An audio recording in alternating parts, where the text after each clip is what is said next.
নিজ কন্যাকে রাস্তায় রেখে বেপাত্তা বাবা। এমনই একটি ঘটনা ঘটে গেল ধর্মনগর মহকুমার নেতাজি মূর্তির সামনে। উল্লেখ্য যে ধর্মনগরের নেতাজি মূর্তির সন্নিকটে অনেক ব্যবসায়ীরা বিভিন্ন রকমের দ্রব্যাদির ব্যবসা করে থাকেন। সেই ব্যবসায়ীদের কাছ থেকে জানা যায় নাবালিকা মেয়েটিকে শুক্রবার সকাল থেকে দেখা যায় ওই এলাকায় একা একা ঘুরছিল আর মাঝে মধ্যে কান্নাকাটি করছিল। তার ওই অবস্থা দেখে ব্যবসায়ীরা নাবালিকা মেয়েটির কাছ থেকে জানতে পারে মেয়েটি ধর্মনগর মহকুমার উত্তর হুরুয়ার বাসিন্দা। সে বাবার সঙ্গে বাজারে এসেছিল, কিন্তু তার বাবা তাকে সেখানে রেখে চলে যান। নাবালিকা মেয়েটিকে স্থানীয় ব্যবসায়ীরা জল সহ খাবার এনে দেয় এবং নজরে রাখেন। সন্ধ্যা ঘনিয়ে আসলেও পিতার কোনো দেখা নেই। সন্ধ্যার পর সেই স্থান দিয়ে যাচ্ছিলেন সমাজসেবী নারায়ণ ভৌমিক।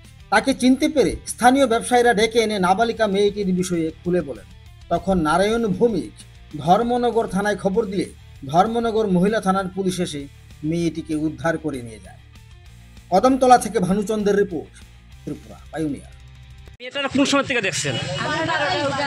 হ্যাঁ, 12টার থেকে। তা আপনারা কি করেন এখানে?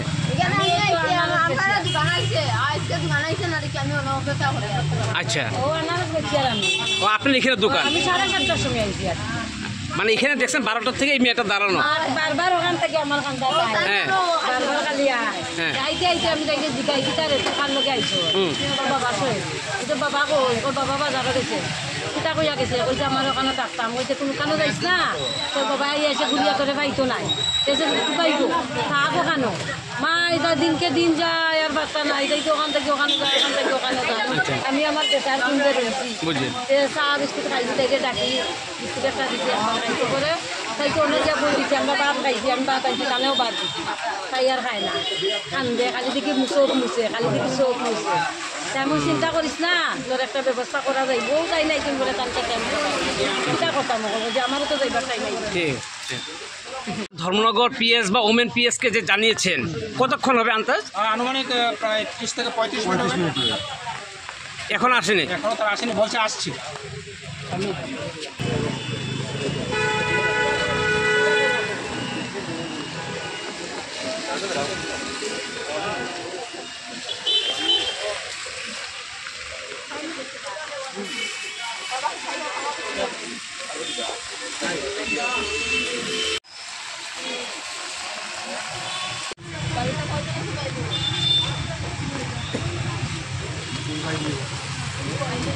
দুই ভাই দুই বোন, মানে এ সহ 3 বোন দিলে না?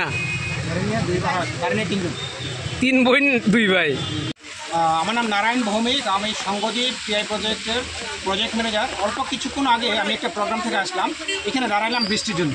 তো দেখলাম এই ছোটো বাচ্চাটা এখানে কান্নাকাটি করতেছে, পাশাপাশি দোকানদাররা জিজ্ঞাসা করলাম সে কেন কান্নাকাটি করে। তো দোকানদাররা বলে সকাল থেকেই বাচ্চাটা আমি এখানে দেখতেছি। তো বাচ্চাটা জিজ্ঞাসা করলাম তুমি এখানে কী করো? ও আমার বাবা আমার সকালে এখানে রেখে গেছে, বাবা এখনও আয় না। তো বাড়ি কোনো জিজ্ঞাসা করলাম, বাড়ি করতেছে উত্তর হুড়ুয়াতে মহাদেব বাড়ির পাশে। তো আমরা বেশ কয়েকটা জায়গাতে খবর নিলাম মহাদেব বাড়ির পাশে, কিন্তু এই নামে কেউ নাই, মুন্ডা পরিবার বলতে সেখানে কেউ নাই। মানে আমার মনে হয় সে সঠিকভাবে তার অ্যাড্রেসটাই করতে পারতেছে না। তো আমরা পিএসরে জানালাম, ধর্মনগর পিএসরে অনেকক্ষণ হয়েছে, তারা এখনও আইসে না। উমেন পিএসরেও জানাইছি, তারা হয়তো চাইতেছে। তো আমরা চাইতেছি সেই বাচ্চাটা যেন একটা সঠিক জায়গায় গিয়ে পৌঁছে, সেই জন্য তার বাড়িতে তার বাবা মার কাছে গিয়ে পৌঁছতে পারে। এমনি কিছু জানতে পেরেছেন বাচ্চাটার বাবা কি করে? বাচ্চাটার বাবা এমনিতে তারা জিজ্ঞাসা করলাম বাচ্চা কী কাজ করে, বাবাটা কী কাজ করে? বাবা বলে কিছু কাজ করে না, সারাদিন বাড়িতেই থাকে। মা আসলে জিজ্ঞাসা করলাম, বলো মা নাই, বা ছোটো থাকতেই তার মা নাই। কি মনে করেন ওর বয়সটা কত হতে পারে? তার বয়সটা আনুমানিক 9 বছর হবে। 9 বছর হবো, 8 থেকে 9, আনুমানিক 9 বছর। তো আমরা চাই আপনাদের সহযোগিতায় ওর জন্য একটা তার বাড়িতে পৌঁছানো যায় এবং সেজন্য একটা ভালো ঠিকানায় গিয়ে পৌঁছতে পারে।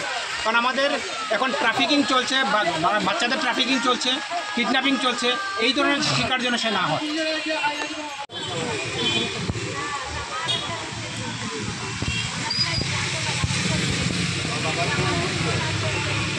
পৌঁছতে পারে।